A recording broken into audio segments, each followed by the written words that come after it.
Assalamualaikum warahmatullahi wabarakatuh.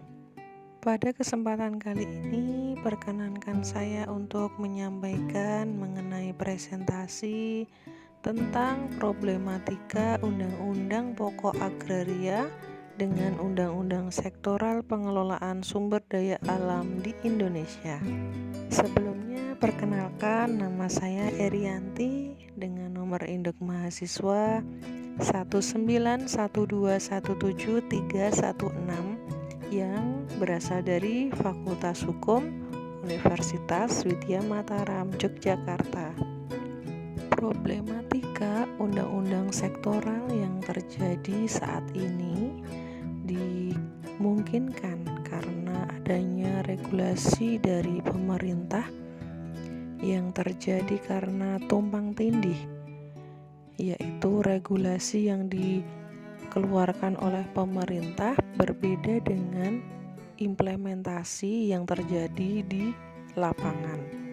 Namun kali ini saya akan mengupas tentang polemik undang-undang yang menjadi problematika dalam kehidupan di sumber daya alam Indonesia.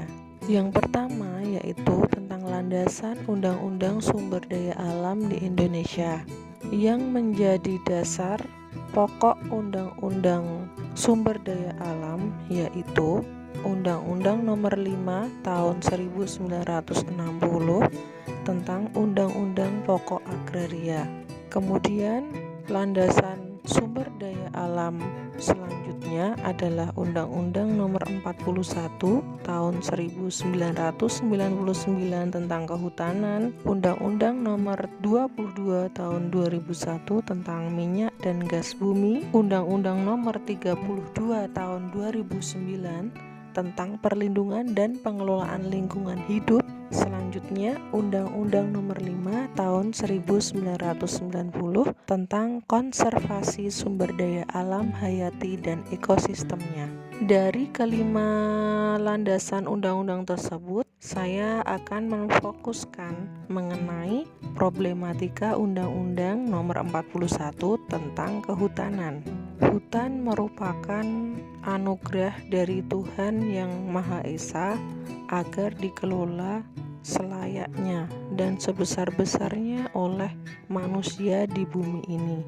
Dalam Undang-Undang Nomor 41 Tahun 1999 tentang kehutanan mengatur mengenai substansi, yaitu tentang asas dan tujuan penguasaan hutan, status dan fungsi hutan, perencanaan dan pengelolaan hutan, masyarakat hukum adat, penyelesaian sengketa kehutanan, serta penegakan hukum kehutanan. Selanjutnya, mengenai tipologi konflik kehutanan berdasarkan permasalahan. Konflik-konflik yang terjadi dalam implementasi Undang-Undang Sumber Daya Alam yang berada di hutan, yaitu mengenai 1. Konflik penguasaan tanah kawasan hutan. 2. Konflik pemanfaatan kawasan dan hasil hutan. 3. Konflik penggunaan kawasan hutan. Dan yang keempat yaitu konflik tata batas meliputi fungsi dan batas luar kawasan.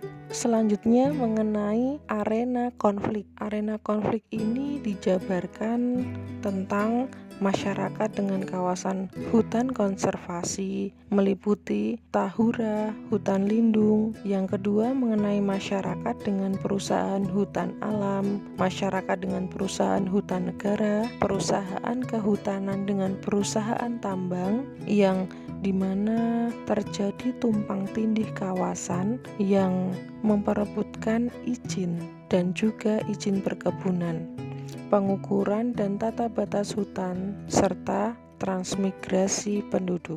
Selanjutnya, melihat kondisi faktual dari aspek legal penggunaan lahan, terjadi beberapa masalah. Masalah-masalah yang dihadapi adalah yang pertama, belum diakuinya hak-hak lokal karena tidak adanya bukti dokumen pendukung kepemilikan atau bukti bahwa itu sebagai warisan. Yang kedua, hukum negara versus hukum adat. Yang ketiga, perbedaan persepsi legalitas penggunaan lahan. Yang keempat, belum taatnya terhadap tata ruang. Yang kelima, belum sepenuhnya dilaksanakan ketentuan tata ruang dalam area konsensi hutan tanaman, yaitu RT RW di beberapa provinsi belum ada peraturan daerahnya.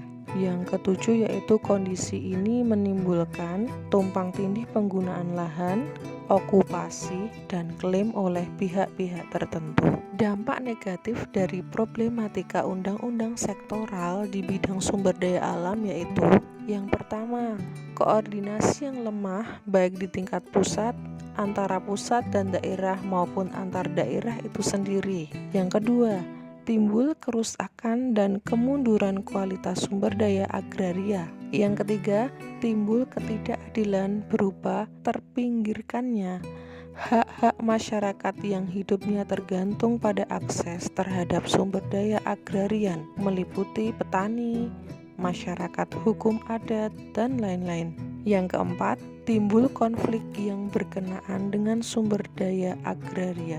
Selanjutnya mengenai reformasi agraria.